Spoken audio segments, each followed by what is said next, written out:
How to add screen recording shortcut in iPhone. Hey everyone, welcome back to our channel. In this video we're going to learn how we can add screen recording shortcut in iPhone, so make sure to watch the video till the end.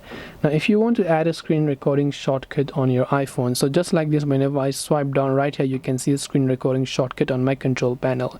To add this, it's pretty neat and simple. Open up the settings app, then just go ahead and then open up your control center. Here, if the screen recording toggle is not added, just remove it. And right here you can see screen recording, so tap on the plus icon there, and you can also drag this to any position within the control. So if you add it at the third, it will be at the third last. If you add it at the end, it will be at the end. So this is how you can add the screen recording shortcut on iPhone. So I hope this video helped you. If you have got any more questions, feel free to leave them down in the comment section below. Thank you very much for watching till the very end of this tutorial, and as always, see you soon in the next video.